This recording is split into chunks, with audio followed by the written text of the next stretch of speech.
Today we're going to look at Curley's wife. Why does Steinbeck include her in the novel?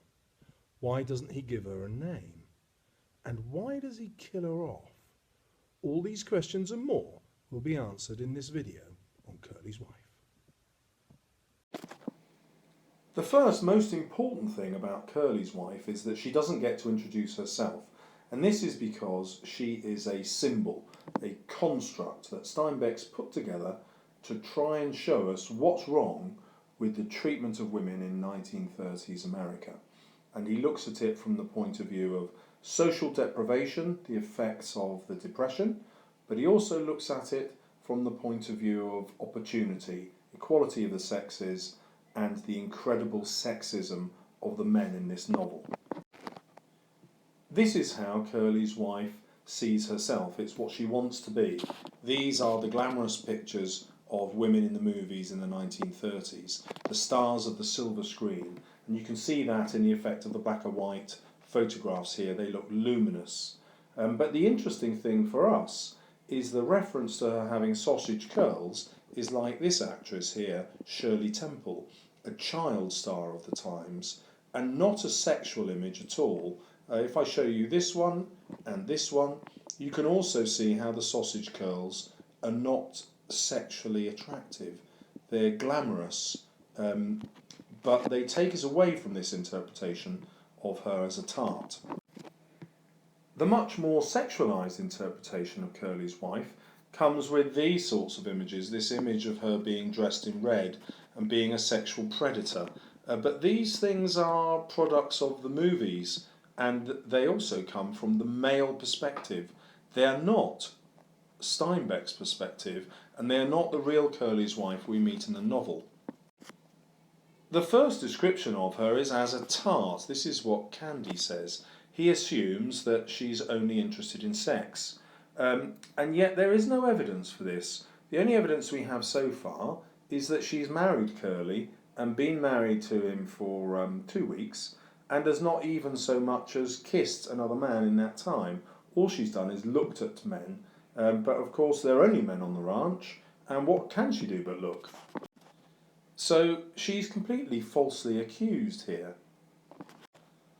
After George has first met her, he calls her a bitch to Lenny. A bitch, of course, is less than human. He's even more sexist than Candy. And again, all she has done is mildly flirted with the men because she wants some attention.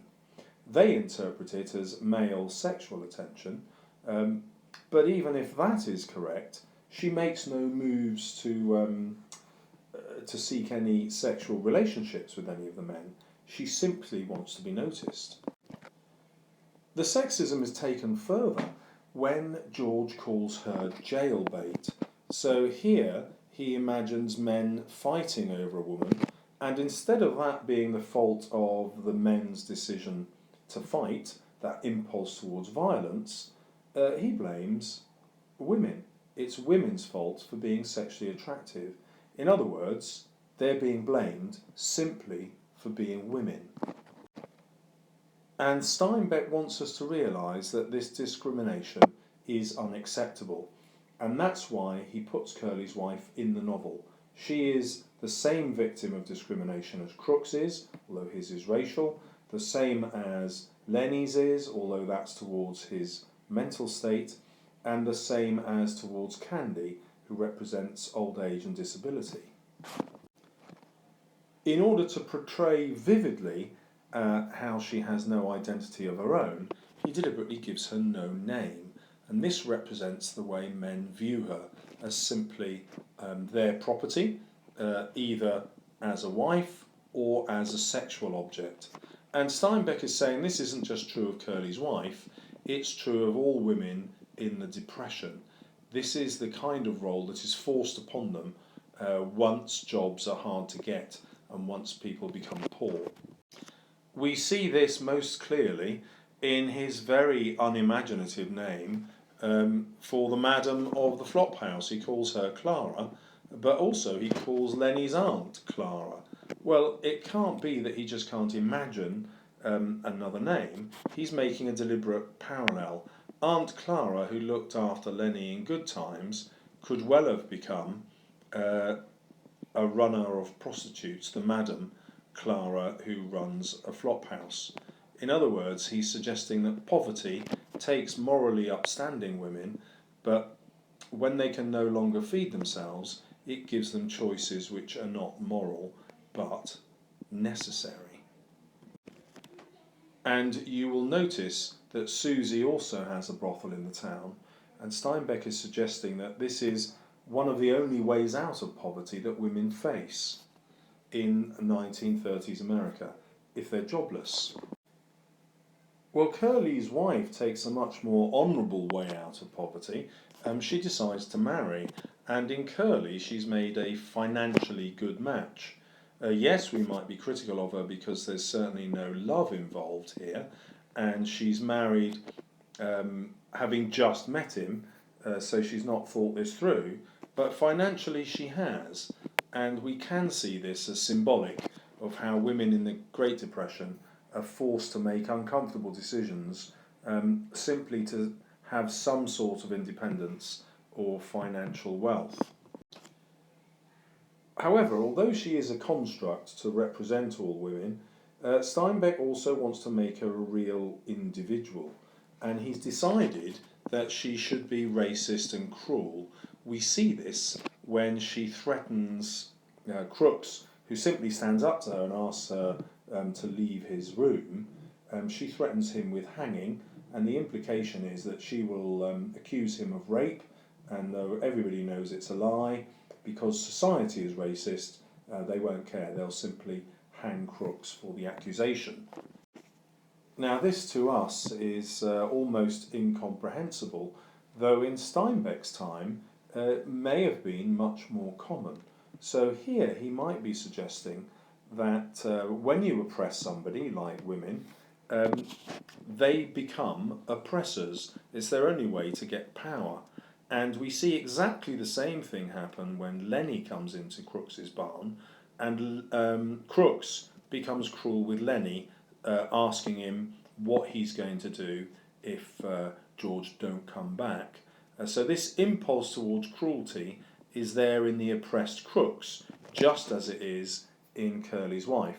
So Steinbeck is suggesting that it's not just human nature that makes us cruel. We can overcome that human nature when times are good, but when we are oppressed and poverty oppresses us or society oppresses us, then we're much more likely to be cruel to others. This gives us a very small measure of sympathy towards Curley's wife, unless, of course, we believe she would carry this threat through. And Steinbeck doesn't test it for us, but you could have an interpretation of her character where you think she would carry this through, and that would change your level of sympathy altogether. In her dealings with Lenny, we can see her much more clearly than the rest of the men. Lenny, you'll remember, is completely innocent. That's why Steinbeck creates him with the mind of, say, a 5-year-old, so that he can explore things outside of society just with pure innocence. And when Lenny looks at her, he just sees her softness. There's no sexual attraction on his part. But this is where it gets interesting. She's not sexually attracted to him. In fact, she describes him as a bit like a baby. And so suddenly we see that this attention-seeking from men isn't about sex for Curley's wife, it's just about companionship. She's desperate for someone to talk to, and Lenny is who she opens up to. And what attracts her to him is that he values her for her softness.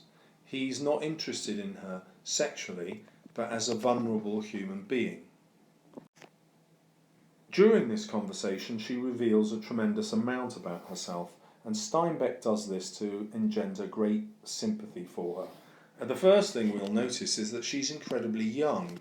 So she seems to have had her first romantic affair, possibly sexual, at 15, and with the guy from the circus, and then the guy from the movies who didn't write back, or who did write back, she believes, but we surmise that he didn't. He's probably just had sex with her, as he does with anyone he can meet in any of the towns he travels to. And then she accuses her mother of hiding the letter. They have a row that night, and she goes out and meets Curley. So probably she can be no older than 17, because I can't imagine more than a 2-year interval between meeting these men and being upset that the letter has not arrived. So we see her as incredibly young, 17 at the most. She could be much younger when she marries Curley. We also get to know her dreams. Now, these are used symbolically to represent the American dream that everyone is trying to attain, and Steinbeck is trying to suggest that these dreams are impossible during the Great Depression. They're an illusion. They're those dreams of the silver screen that I began this video with. They're dreams of escape, and of escape from poverty. The irony, of course, is that when she does escape through marriage, it's just another kind of trap because of how sexist society is. She can find no companionship, and of course, as soon as she does, the irony is that Lenny, her companion, kills her, and so her only escape is in death. Once she has been killed, the description of her, which slows down time seems to stand still, is one in which Steinbeck wants us to have a final view of her as a sympathetic character. She loses her bitterness and appears beautiful and innocent, and then we get this final image of perhaps her soul symbolically going to heaven in the image of the pigeon flapping from the hay barn, going up into the rafters. So Steinbeck could be suggesting that actually she was an innocent character, an innocent victim, and that her soul will be taken to heaven. Of course, another alternative interpretation might be that he's using this ironically to suggest that there is no God, there is no soul, and men just behave in evil ways.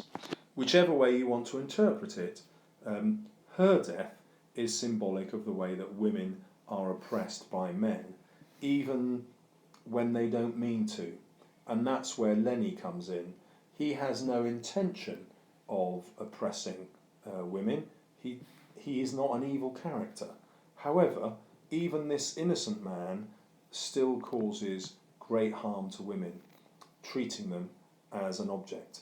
And here, it was a physical object that he could simply shut up by force. He didn't have to reason with, he didn't have to treat her as an individual. And that's exactly how men in wider society treat her. And that's why Steinbeck's created her. So there you have it, the big picture about Curley's wife. Follow the links in this video to a more in-depth analysis of her character if you want to be awesome. Thank you very much for watching, and please subscribe if you've liked it.